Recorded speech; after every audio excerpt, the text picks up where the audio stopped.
65 million साल पहले जो जानवर धरती पर रूल करते थे, क्या वो दोबारा आ सकते हैं? जुरासिक पार्क सिर्फ एक मूवी है या फिर ये एक रियलिटी भी बन सकती है? 2022 में साइंटिस्ट ने वुली मैमथ का डीएनए सक्सेसफुली एक्सट्रैक्ट किया 4000 साल पुराने फॉसिल से। और हार्वर्ड यूनिवर्सिटी के एक साइंटिस्ट क्लेम कर रहे हैं कि 2028 तक वो लिविंग मैमथ को दोबारा क्रिएट कर देंगे। अगर मैमथ पॉसिबल है तो टी-रेक्स क्यों नहीं? जो मैं आपको बताने वाला हूँ वो कोई साइंस फिक्शन नहीं बल्कि एक कटिंग एज टेक्नोलॉजी है। डी एक्सटिंक्शन, आपने ये वर्ड तो जरूर सुना होगा। आज हम जानेंगे कि क्या डायनासोर्स वापस आ सकते हैं और अगर हाँ तो इसके क्या नतीजे निकलेंगे। चलिए सबसे पहले जानते हैं कि डायनासोर के डीएनए की रियलिटी और ऐसे कौन से साइंटिफिक चैलेंजेस आएंगे जिनका हमको सामना करना पड़ेगा। तो सबसे पहले समझते हैं कि डायनासोर्स को वापस लाने के लिए कौन सी प्रॉब्लम का सामना करना पड़ेगा। एक डीएनए की लाइफ सिर्फ 521 साल तक होती है, मतलब हर 500 साल में डीएनए का आधा हिस्सा पूरी तरीके से खराब हो जाता है और लगभग 7 मिलियन सालों के अंदर डीएनए पूरी तरीके से डिस्ट्रॉय हो जाता है। और डायनासोर लगभग 65 मिलियन साल पहले एक्सटिंक्ट हुए थे, तो उनका डीएनए कंप्लीटली डिस्ट्रॉयड है। जुरासिक पार्क मूवी के अंदर आपने देखा होगा कि कैसे एक मॉस्किटो में से डायनासोर का ब्लड निकाला जाता है और वहां से डीएनए निकाला जाता है, क्योंकि इतने साल बाद डीएनए का छोटा सा हिस्सा भी नहीं बचता। यहाँ तक कि अगर वो बहुत ही अच्छी कंडीशन के अंदर भी प्रिजर्व है, जैसे कि बहुत ही ज्यादा ठंड, बिना ऑक्सीजन, ना कोई बैक्टीरिया, तो भी डीएनए सिर्फ 1 मिलियन साल तक ही सर्वाइव कर सकता है। जब वैज्ञानिकों ने लगभग 2 मिलियन साल पुराने मैमथ के दांत से डीएनए को निकालने की कोशिश की तो उसका डीएनए भी पूरी तरीके से खराब हो चुका था। लेकिन यहाँ पर एक ट्विस्ट है, साइंटिस्टों ने डायनासोर के फॉसिल्स में ऑर्गेनिक मटेरियल को फाइंड किया है। 2005 में टी-रेक्स का एक फॉसिल मिला था जिसमें एक बहुत ही छोटा सॉफ्ट टिश्यू डिस्कवर किया गया था जो कि लगभग 68 मिलियन साल पुराना था। और 2013 के अंदर 80 मिलियन साल पुराने एक फॉसिल में से कोलेजन प्रोटीन मिला था। कोलेजन से अमीनो एसिड सीक्वेंस निकाला जा सकता है जिसकी मदद से जेनेटिक इंफॉर्मेशन निकाली जा सकती है। डीएनए का पूरा हिस्सा तो नहीं लेकिन उसका ब्लूप्रिंट तो मिल ही जाता है। जिन लोगों को नहीं पता, डीएनए हर लिविंग चीज के अंदर होता है। हमारी पूरी धरती के ऊपर जितनी भी जिंदा चीजें हैं उन सब के अंदर डीएनए होता है। डीएनए एक तरीके का प्रोग्राम होता है जिससे ये पता चलता है कि कोई चीज किस तरीके से ग्रो होगी। अगर हम स्टोरी पे वापस आते हैं तो 2020 के अंदर एक बहुत ही बड़ी खोज हुई थी जब वैज्ञानिकों को ये पता चला कि कुछ प्रोटीन्स ऐसे होते हैं जो कि करोड़ों साल तक जिंदा रह सकते हैं स्पेशल कंडीशंस के अंदर। और प्रोटीन सीक्वेंसिंग की मदद से हम एवोल्यूशन और रिलेशनशिप को अंडरस्टैंड कर सकते हैं और थ्योरेटिकली जीन रिकंस्ट्रक्शन पॉसिबल है, जिसका मतलब हम डीएनए को दोबारा रिकंस्ट्रक्ट कर सकते हैं। लेकिन ये प्रोसेस बहुत ही ज्यादा कॉम्प्लेक्स है और करंट टेक्नोलॉजी में complete genome reconstruction almost impossible है। चलिए अब इस बारे में बात करते हैं कि जो हमारे पास अभी मौजूद डी एक्सटिंक्शन टेक्नोलॉजी है वो एक्चुअली किस तरह से काम करती है। इसको क्रिस्पर जीन एडिटिंग बोला जाता है जो कि आज की रियलिटी बन चुका है। साइंटिस्ट ऑलरेडी एक्सटिंक्ट स्पीशीज को रिवाइव करने की कोशिश कर रहे हैं और कुछ में उनको सक्सेस मिल भी रही है। वुली मैमथ प्रोजेक्ट सबसे ज्यादा एडवांस है। हार्वर्ड यूनिवर्सिटी के एक प्रोफेसर जॉर्ज और उनकी टीम एशियन एलिफेंट के डीएनए में मैमथ जीन इंसर्ट कर रही है क्रिस्पर टेक्नोलॉजी का यूज करके। एशियन एलिफेंट मैमथ के सबसे क्लोज रिलेटिव्स हैं जिनका डीएनए लगभग 99.6% सिमिलर है। साइंटिस्ट एलिफेंट्स के डीएनए में ऐसी चीजें ऐड कर रहे हैं ताकि आने वाली जनरेशंस उन ट्रेड के साथ पैदा हो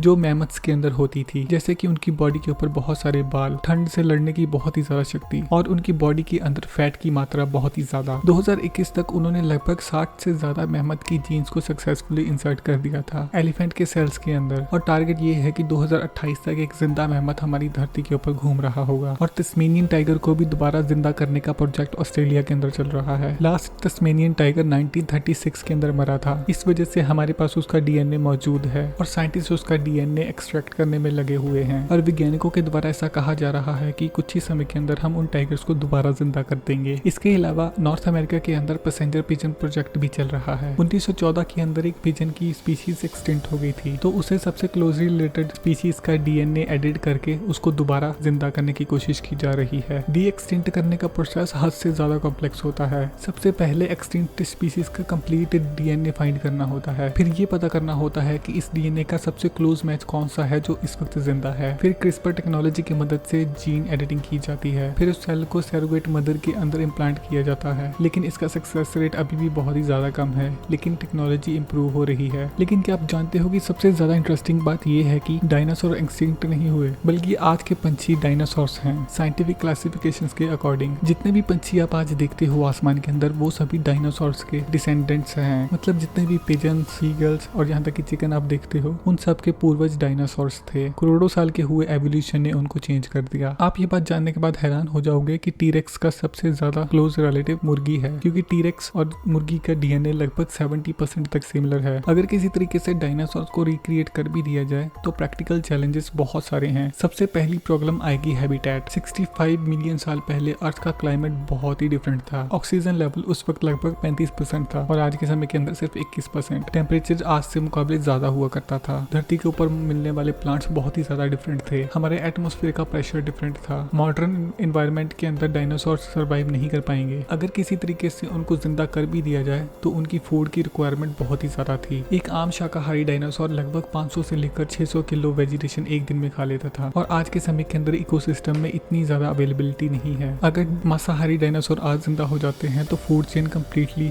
चेंज हो जाएगा और डायनासोर्स की इम्यूनिटी भी बहुत ही ज्यादा डिफरेंट होगी, क्योंकि 65 मिलियन साल पहले अलग तरीके के बैक्टीरिया मौजूद थे और आज के समय के अंदर बैक्टीरिया बहुत ही डिफरेंट है, जिस वजह से बहुत ज्यादा प्रॉब्लम आएगी। डायनासोर्स के अंदर ऐसे बैक्टीरिया हो सकते हैं जो आज के लोगों के लिए बहुत ही ज्यादा डेंजरस होंगे, लेकिन साइंटिफिक कम्युनिटी अभी ये मान रही है कि अभी की टेक्नोलॉजी के साथ डायनासोर्स को दोबारा रिक्रिएट करना लगभग इम्पॉसिबल है। उनका मानना है कि आने वाले 100 से लेकर 200 साल के अंदर हमारे पास ऐसी टेक्नोलॉजी होगी जिसकी मदद से हम डायनासोर्स को दोबारा रिक्रिएट कर सकते हैं। ऐसी बहुत सारी नई चीजें जान जाएंगे जिससे हम ह्यूमन लाइफ को और भी ज्यादा इंप्रूव कर सकें और इस टेक्नोलॉजी की मदद से हम ह्यूमन डीएनए को और भी ज्यादा अच्छे तरीके से इंप्रूव कर सकते हैं, ताकि आने वाली जनरेशन के अंदर वो बीमारियां ना हो जो आज के समय के अंदर है। मेरे हिसाब से इस टेक्नोलॉजी का असली मकसद डायनासोर्स को इंप्रूव करना नहीं, बल्कि हमको और भी ज्यादा एडवांस बनाना है, ताकि हम हर तरीके के वायरस और बीमारियों से लड़ सकें और हमारा इम्यून सिस्टम और भी ज्यादा स्ट्रांग हो जाए। मुझे उम्मीद है कि आने वाले 100 से लेकर 200 साल के अंदर हमारे पास ऐसी दवाइयां होंगी जिसकी मदद के साथ हम हमारी उम्र को 100 साल से भी ज्यादा लेकर जा सकें। तो आज की वीडियो के लिए बस इतना ही। आप कमेंट्स के अंदर मुझे बता सकते हो कि आपको क्या लगता है कि जितने भी जानवर डी एक्सटिंक्ट हो चुके हैं उनको वापस लाना चाहिए, और अगर वो हमारी धरती के ऊपर वापस आते हैं तो इसका हमको क्या नतीजा देखने को मिलेगा। अगर आपको ये वीडियो अच्छी लगी है तो इसे लाइक एंड शेयर जरूर कीजिएगा। हम मिलेंगे आपको अगली वीडियो के अंदर। तब तक के लिए गुड बाय।